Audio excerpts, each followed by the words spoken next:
different types of rules which are related to this video. So we're going to talk about the product rule. The product rule is when you have two different functions. So you have x squared and then it's times by another function such as 3x minus 9. So these are both multiplied together to make the function y. Now when you have a function like this, when you have two algebraic things multiplied together, what you need to do is you need to differentiate it. You're going to label the first term as u and the second term as v.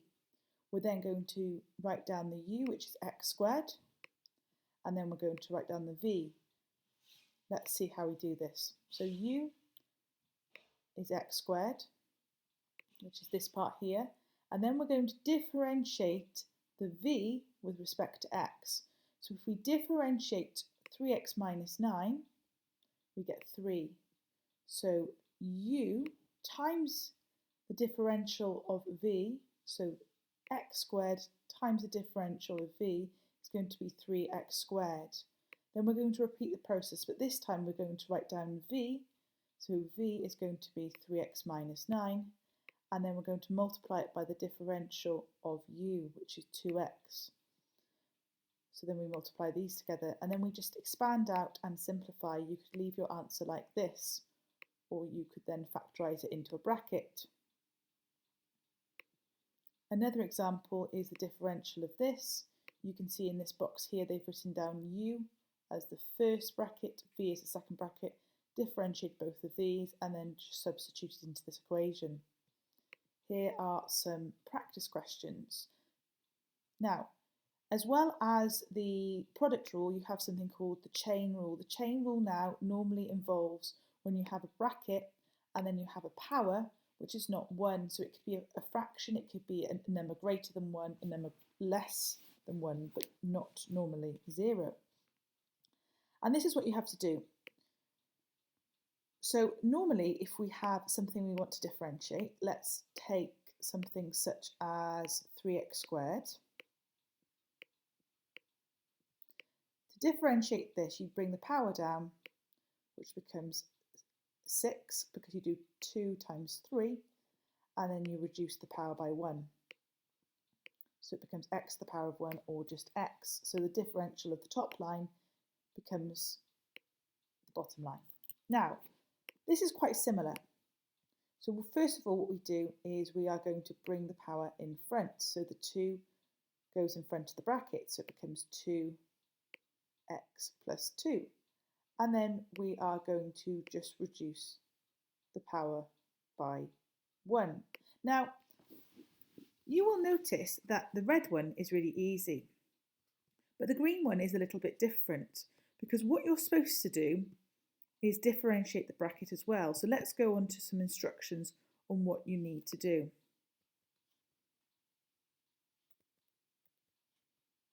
So these are our instructions for the chain rule. The first thing you need to do is multiply the power, reduce the power by 1. So these are our steps as before. But the final step we need to do is multiply by the differential of the bracket. So what we're going to do is we're going to bring down the power, so it becomes 5 times 2. We're then going to copy this bracket as before, but of course we've reduced the 5 by 1, giving us 4. And the last thing, which is an additional step to what we learnt in class, is you then need to differentiate the original bracket itself. So the differential of 1 minus x, if you differentiate 1, it becomes 0. If you differentiate minus 1x, it becomes minus 1. So that is the only complicated thing about this. You do the same as the first method, but you also have to differentiate the bracket. Let's have a look at some of these questions. So the first thing we need to do is bring the power down in front. So it becomes the following: 4 brackets x squared plus 3. We then reduce the power of 4 by 1, which becomes to the power of 3. And the last thing we need to do is times by the differential of the original bracket. The original bracket is going to be x squared plus 3. So if we then differentiate it, x squared becomes 2x, 3 disappears. So our answer becomes 4 times 2x, which is 8x. So this becomes 8x in front, and then x squared plus 3 to the power of 3. Now this is very similar as well. It looks complicated, but it's not. If we have a denominator and a 1 on top, we can move this up to the top, and this becomes minus 1. So if we were to differentiate this, what we would do is we bring the power down, minus 1, 3 minus 7x. We would then change the minus 1, we reduce it by 1, becomes minus 2. We are then going to take the minus 7x. We are then going to differentiate the 3 and the minus 7x. Obviously the 3 disappears, the minus 7x becomes minus 7, and then we times it by minus 7. We combine it together, we've got minus 1 times minus 7 is 7. 3 minus 7x to the power of minus 2. Now you could leave your answer like this, or you can rewrite it and move 3 minus 7x minus 2 to the bottom of a fraction, and then change the minus 2 to a positive 2. Last but not least, then we have this one. If we have a square root is going to be to the power of half. So this time we're just repeating the same process but with fractional powers. So we bring the half down. We're going to add 1 to the power, or even take away 1 to the power. I was just mixing it up with integration then. So that becomes minus half, and then we're going to times it by the differential of this bracket, which is 6x plus 1, which is 6. So we do 6 times half, which is 3, so it becomes 3 bracket 6x plus 1 minus half. Now the question you gave me on your question was harder than this because it combines a couple of these rules. We also have this thing called a quotient rule, and this is how you spell it, quotient.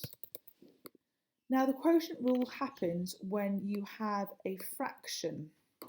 So if we have a fraction such as the following, such as 6x plus 2 over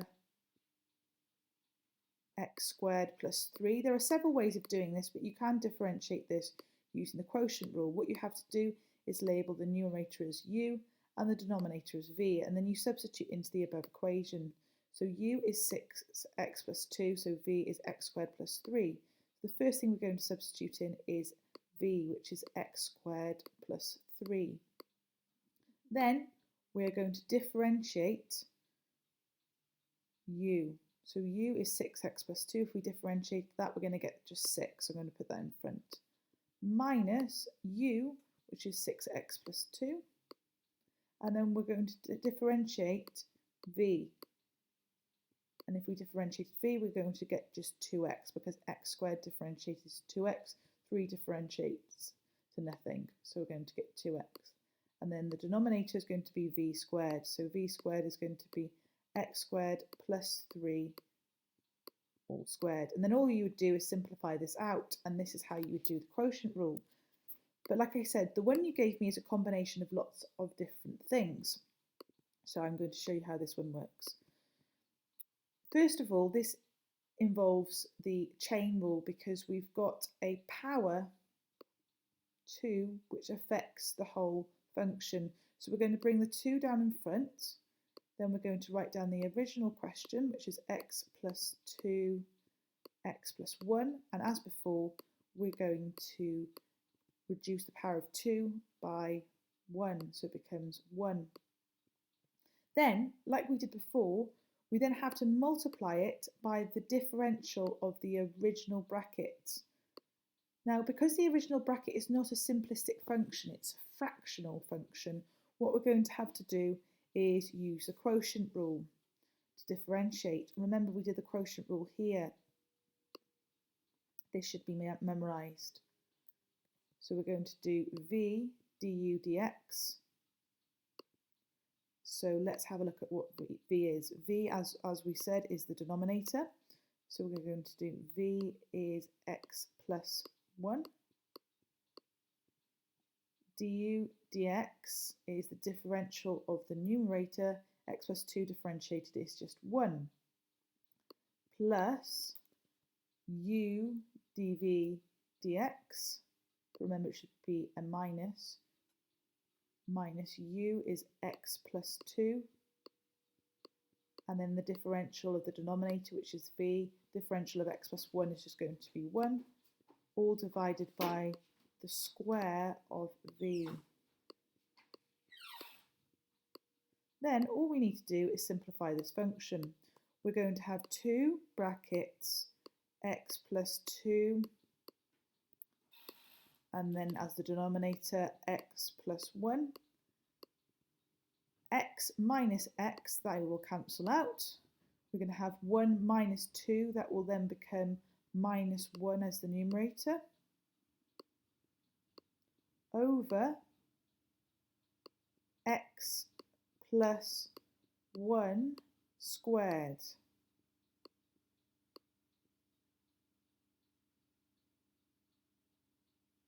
And then all we would do is simplify this out. This is going to become minus 2 x plus 2, and then the denominator could be x plus 1 cubed.